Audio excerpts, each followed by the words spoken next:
Is God of War Ragnarok overheating PS4s? Black Friday is here now, and you can get some great PS5 games for cheap. And if you've been holding off on the Samsung 980 Pro, now is literally your last chance to get a good price on it, so you better do it. How's it going, everyone? Welcome to PSReady. This is the weekend news show with Ray Trevino. What's up? Real quick before we jump into the rest of the video, Black Friday is coming up quick and the deals have already started. Like right now at Best Buy, you can get a 48-inch LG OLED 4K TV for $569, and that is over $730 off. And whether you grab that, a new DualSense, or a PlayStation 5 itself, every purchase you make with the links down in the description gives me a little bit of a kickback, so I appreciate it when you use them. So on the day we're recording this, God of War Ragnarok's reviews have come out. It's getting like the best reviews ever, like it's looking pretty dang except good. For GameSpot, they wanted to stand out from the crowd and give it a 9 out of 10. Yeah, and did you also see IGN Korea too gave it a 6 and said it was okay. Okay. Thank you, IGN Korea. That was a great impression. For your input. Yeah, so what I've heard is that it is not really like a sequel. It's more of just like if you take God of War and combine it with this game, they make one really cool, big, long game. Definitely supposed already out the gate a lot longer than 2018 God of War, right? Some saying 70 hours or something like that. I feel like it took me like 30, 40 to beat 2018. Yeah, I 100%ed it in like 40 and I'm playing it again and it's very good. But I'm super excited for it because I've heard that the open world is better. I've heard there's a lot more characters. I've heard that the like relationship dynamic between Kratos and Atreus is really cool. And like the way that it's set up is like they both are trying to stop Ragnarok in their own way, but they're just accelerating it. It all sounds like a really cool setup for a game. And allegedly it runs pretty well on the PlayStation 4, depending on which one you have. Because I read a couple articles that said if you got a like PS4 Slim or PS4 Pro, it runs pretty well, right? Like you're going to be just fine. But someone I read on Kotaku put the game in their launch PS4 and apparently it got extremely hot and was like blowing like a jet engine aircraft carrier type situation to the point where you could barely hear the game sound over the fan noise of the PlayStation 4. A lot of PS4s out there in the wild were already starting to sound like that running like the first Titanfall. Yeah, I used to just like clean the fan out and it was fine, but then everyone was like, no, that doesn't work. And I was like, okay. It sounds like a jet engine taking off.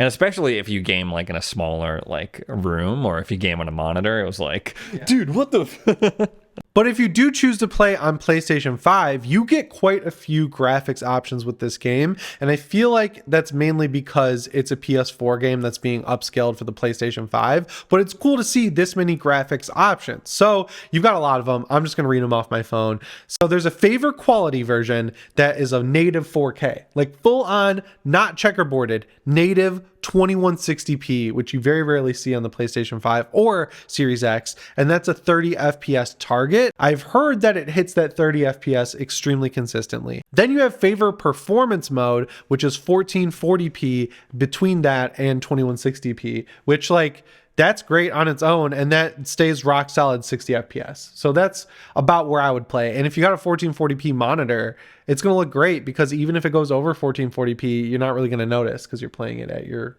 native resolution. Yeah. It's really cool to see these features. There has been a story floating around on social media where one of the developers or one of the people who worked on God of War was like, yeah, we weren't able to take full advantage of the PS5 because like of certain reasons and blah, blah, blah.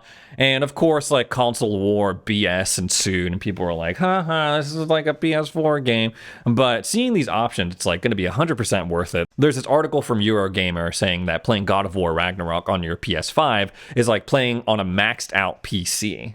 Yeah, and it's which makes sense. A flawless performance, and I can't wait to especially take advantage of like those extra frames on my PS5 because I mean the action of the game and the combat, that's going to be super helpful because you're always having to move and position around your enemies to get the advantage, I feel like. And I've also heard that the 3D audio is like incredible and it helps with that issue that the first game has where you kind of get ganked off screen a couple times by enemies you can't see, but the 3D audio in this new God of War game apparently helps you keep track of who's behind you and where they are so you can hear how close they are to you and like if they're attacking, because they have it built into the game where you could do a full 180 like automatically, right?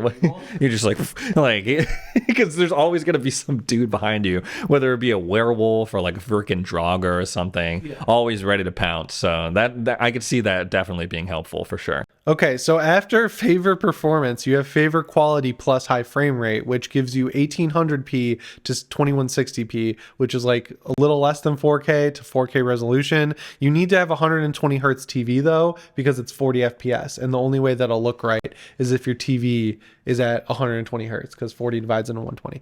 And 40 is the perfect middle point between 30 and 60, but feels more like 60 than 30. After that, you have favorite performance with high frame rate, which is a locked 1440p and an unlocked 60 FPS that basically takes off the frame limiter, which means it can run above 60 FPS, but you'll notice it dropping down to 60.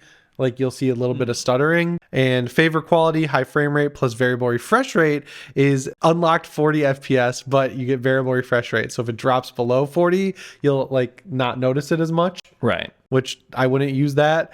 And favorite performance plus high frame rate plus VRR is an unlocked 60 at 1440p. And if it drops below or goes above, you won't notice it as much if there's like fluctuating frame rates. I would just personally stick with favorite performance, deal with the fluctuating 1440p to 4K, and get that 60 FPS locked. There's a lot of different freaking modes that they're offering. I mean, I feel like we're used to on console at this point, just doing, okay, you want quality, you want ray tracing with 4K ray tracing and 30 FPS, or you want performance where it's like not that and then 60. Like those so far have been the most common options that we're seeing. And now they're like, here are 6 different options for, I mean, which is nice to see because everyone has vastly different setup. The unlocked frame rate with variable refresh rate, I feel like in a game like this that's as well tuned as it is, you don't necessarily need to even include.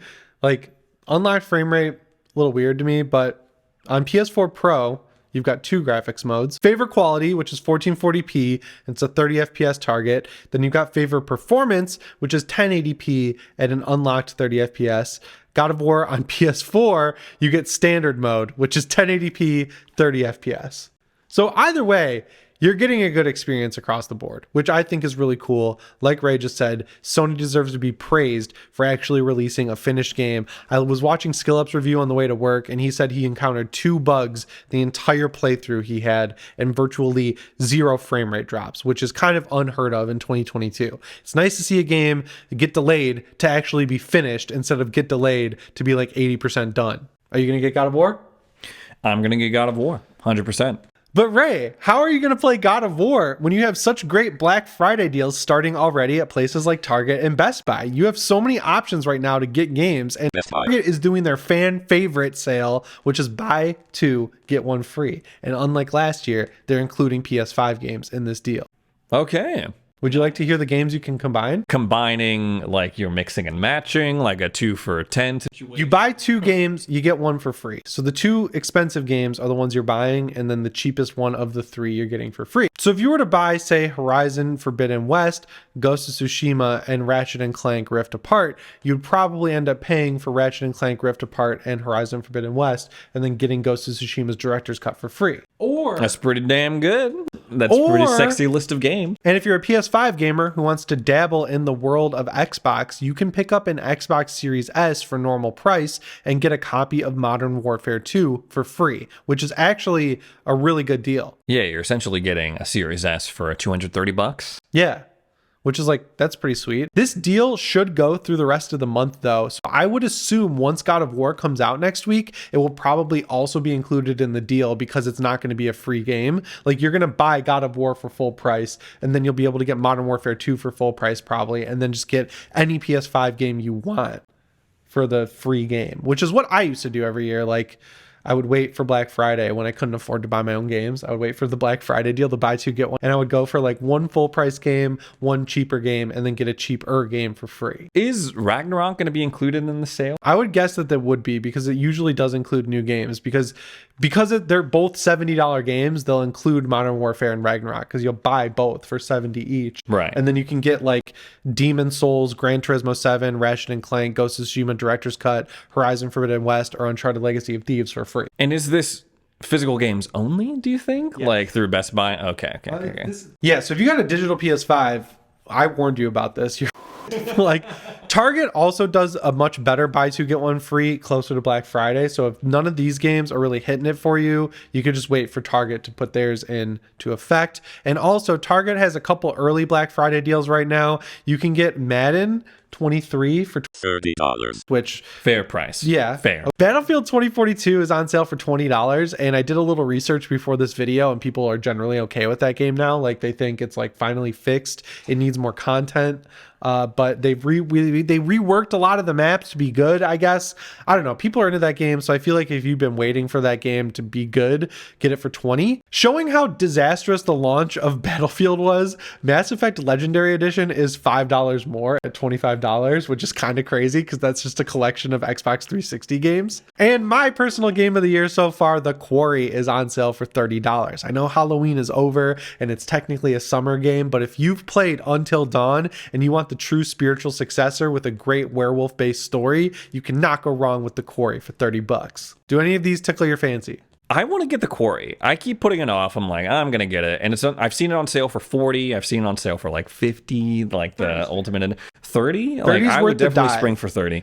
I'm interested. What do you think about this deal on Amazon? The new InZone headset is on sale for how much? 35% off. It is usually $230, but now it's $148. Is that the H7? The H7. Yeah. I would say fair price. Fair price. That's so worth it. You're getting the speaker drivers from the WX1000 Mark IVs or whatever, Mark Vs. What the hell did you just say? So Sony has the worst names for all this. Like, their headphones, they're like wireless headphones, are called the 1000X Mark whatever. Bro is talking like he's in Top Gun, or like that's what they're talking called. about, like the Iron Man suits. The speakers in those headsets, the speakers in those headphones are extremely good. Like, some of the best headphones you can get. Those headphones go for like $350, I want to say. So yeah, you can get that kind of speaker technology in a gaming headset for $140. You're paying $40 more than the Pulse Wireless 3D headset, which is a lot worse sounding than the InZone one. Yeah, I've been wanting to get a headset for my PlayStation, and I keep looking at the Pulse, and I'm kind of like, I want it, but then I don't, because I hear it's kind of like mid compared to like other headsets. So I think I'm going to pick up these InZone headsets. I think that's a good price for the H7. So yeah, that's all the Black Friday deals for right now, but we're still only in the first week of November. So keep it locked here on PSReady if you want to see more Black Friday deals as they happen. And the last story is, once again, the people who don't listen to me are being rewarded, because the Samsung 980 Pro that I've been telling you to buy for 3 weeks now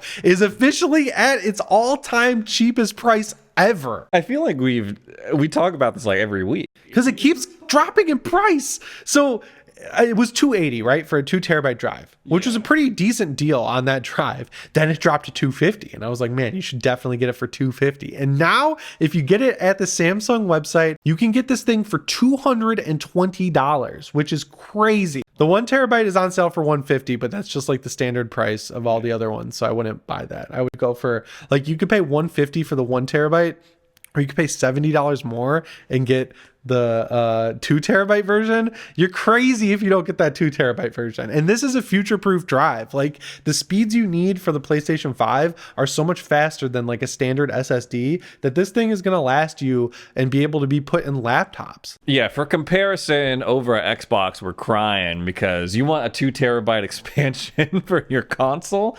Give me $400. It's not $400. It's a $359.99 for the Seagate expandable storage card. That's I mean, horrible. people have been making a whole stink about the PSVR 2 being more expensive than the PlayStation 5, but it's like, dang, we got a expandable storage card that's more expensive than the Series S. It's like $100 less than the freaking Series X. So yeah, we're crying over. We're down bad over here right now, man.